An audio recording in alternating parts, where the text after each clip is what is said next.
अस्सलाम वालेकुम जी बच्चों, आज का आपका टॉपिक है ग्लोबलाइजेशन। ग्लोबलाइजेशन का मतलब है कि पूरी दुनिया के अंदर जो इकोनॉमिक, सोशल और पॉलिटिकल जो रिलेशन है वो बहुत ज़्यादा बढ़ गए हैं। ये जो ग्लोबलाइजेशन का अमल हुआ है इसको बच्चों 3 हिस्सों में डिवाइड करते हैं।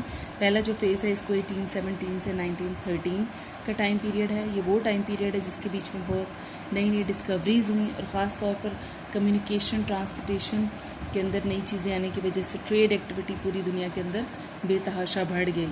ठीक है, और इस सारे अमल को जो ब्रेक है वो मिला है 1930 में ब्रेक मिला।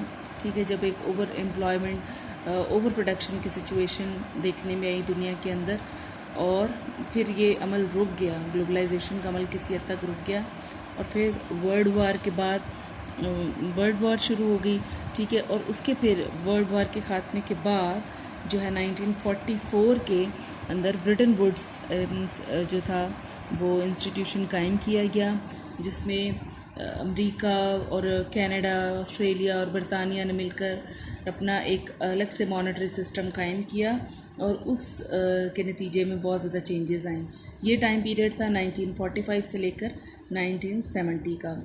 ठीक है, और इस टाइम पीरियड के अंदर ऑयल क्राइसिस देखने में आए, जिससे ऑयल की कीमतों में बहुत ज़्यादा चेंजेस आए। तीसरा बच्चों जो ग्लोबलाइजेशन का बहुत ज़्यादा एक देखने में आया वो था 1975 से लेकर 2000 का टाइम पीरियड। ये वो टाइम पीरियड है जिसमें इंफॉर्मेशन टेक्नोलॉजी की वजह से दुनिया के अंदर एक रेवोल्यूशन आ गया। कंप्यूटर, इंटरनेट, मोबाइल जो है इसके आ जाने से पूरी दुनिया वाकई में ग्लोबल विलेज बन गई और जो है लाइफ बहुत ज़्यादा फास्ट हो गई और अब कोई बंदा ये नहीं कह सकता कि मुझे नहीं पता, सबको सारा कुछ पता है। ठीक है, सो ग्लोबलाइजेशन जो है इसकी क्या सेलेंट फीचर्स हैं, तो इसके आने से हुआ क्या है, ग्लोबलाइजेशन के अमल से क्या असर पड़ा है आपकी इकोनॉमी के ऊपर या पूरी दुनिया के ऊपर, इसका क्या असर पड़ा है। इसमें सबसे पहले जो है स्टेबिलिटी ऑफ प्राइसेस इन यूडीसीज के ये जो आपके अंडर डेवलप्ड कंट्रीज़ हैं उसके अंदर प्राइस स्टेबिलिटी आ गई। ठीक है, क्यों ग्लोबलाइजेशन के अंदर जैसे आपको पता है कि ट्रेड एलिमेंट बहुत ज़्यादा बढ़ गया, ट्रेड एक्टिविटीज़ बहुत ज़्यादा हो गई। सो पहले क्या होता था, ग्लोबलाइजेशन के इससे पहले क्या होता था कि अगर कहीं पर किसी खाने पीने की चीज़ की शॉर्टेज आ जाती थी तो वहाँ पर कहत वाला हाल हो जाता था, लेकिन अब ऐसा नहीं है। अब अगर किसी भी चीज़ की शॉर्टेज है तो आप उसको आराम से इंपोर्ट एक्सपोर्ट कर सकते हैं। फिर ग्लोबलाइजेशन के नतीजे में लेबर मोबिलिटी इंक्रीज़ हुई है पूरी दुनिया के अंदर, लोग दूसरे मुल्कों के अंदर जाकर जॉब्स कर रहे हैं, फ्री मार्केट हो गई है, इंपोर्ट एक्सपोर्ट पर पाबंदियाँ बिल्कुल ना होने के बराबर हो गई हैं। कैपिटल मोबिलिटी, ठीक है, जैसे जो अमीर ममालिक हैं जो कि बहुत कैपिटल अबर्डेंट कंट्रीज़ हैं वो अपना कैपिटल यूडीसीज़ में लेकर आती हैं और यूडीसीज़ जो हैं वो बहुत लेबर अबर्डेंस कंट्रीज़ हैं, उनकी लेबर जो है वो अमीर मुल्कों में जाकर काम करती है। फिर उसकी अगली सेलेंट फीचर क्या है कि lace use of fiscal and monetary policy.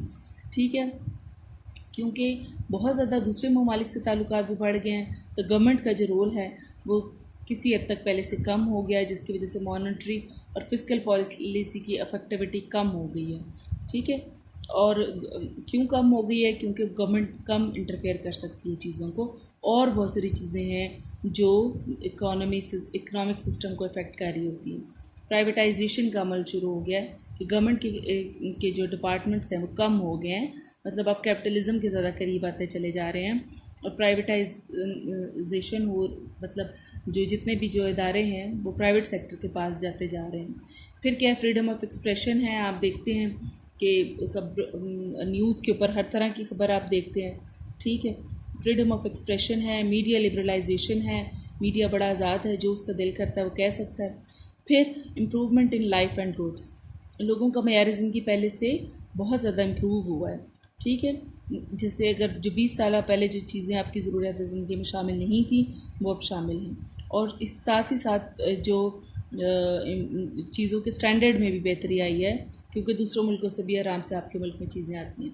फिर क्या है, large scale benefit, large scale of production क्यों नहीं अडॉप्ट किया जाता जब ये ख़तरा होता है कि आपकी चीज़ें बिकेंगी नहीं, लेकिन फ्री ट्रेड में अगर आपकी चीज़ें नहीं बिकती तो आप उनको आराम से एक्सपोर्ट कर सकते हैं। सो इसलिए आप आराम से लार्ज स्केल को अडॉप्ट कर सकते हैं और उसके बेनिफिट को एंजॉय कर सकते हैं। फिर क्या है जी, new inventions, new opportunity of growth, नई नई चीज़ें ईजाद हो रही हैं, ठीक है। और जो दूसरे मुल्कों में चीज़ें ईजाद होती हैं वो भी foreign UDC under developed countries में भी फ़ॉरेन पहुंच जाती हैं, ठीक है। फिर न्यू एम्प्लॉयमेंट अपॉर्चुनिटीज़ क्रिएट होती हैं। और उसके बाद क्या है कि रिसर्च के ज़्यादा से ज़्यादा नए अपॉर्चुनिटीज़ जो है वो रिसर्च की भी आती हैं। और अगर दूसरे कोई डेवलप्ड कंट्रीज़ के अंदर कोई रिसर्च हो रही है तो पाकिस्तान के अंदर भी फ़ौरन उसके फ़ायदे जो है वो चीज़ें पहुँचे। जैसे भी बच्चों करंटली आप देख रहे हैं कि कोरोना वायरस में सारी दुनिया इंतज़ार कर रही है कि कब जो है वो अंग्रेज़ कोई वैक्सीन बनाएं और फिर वो वैक्सीन पूरी दुनिया जो है वो उसको इस्तेमाल करे, ठीक है। सो रिसर्च से पूरी दुनिया फ़ायदा उठा रही है, ठीक है बच्चों। ये आपका हो गया जी ग्लोबलाइजेशन का अमल। अच्छा बच्चों, ग्लोबलाइजेशन के नतीजे में ये जो कुछ इदारे कायम किए गए हैं इंटरनेशनल लेवल के ऊपर जो है वो मॉनेटरी सिस्टम को चलाने के लिए, उसके अंदर सबसे पहले हैं मल्टीनेशनल कॉरपोरेशंस, ठीक है। मल्टीनेशनल कॉरपोरेशंस क्या होती हैं? ऐसी बड़ी बड़ी कंपनीज जो बहुत सारे मुल्कों में काम करती हैं और अगर कम से कम 6 मुल्कों के अंदर वो काम कर रही हैं तो आप कहते हो कि ये मल्टीनेशनल कॉरपोरेशन है, ठीक है। अच्छा, ये जो मल्टीनेशनल कॉरपोरेशंस हैं ये ख़ुद भी काम कर सकती हैं और जो लोकल इन्वेस्टर्स हैं उनके साथ मिलकर भी काम कर सकती हैं, ठीक है। और ये अपनी पॉलिसीज़ में बड़ी फ्लेक्सिबल होती हैं, मतलब ये लोकल जो स्टैंडर्ड होते हैं उनके मुताबिक अपनी पॉलिसीज़ को फ्लेक्सिबल कर लेती हैं। जैसे बच्चों आप देखते हैं KFC और मैकडॉनल्ड जो हैं वो एक मल्टीनेशनल कॉरपोरेशंस है, ठीक है। ये पूरी दुनिया के अंदर जो है वो तमाम जो जैसे हराम मीट होता है उसको भी बनाती हैं और सेल करती हैं, लेकिन इस्लामिक कंट्रीज़ के अंदर वो हलाल फूड का एहतमाम करती हैं, ठीक है।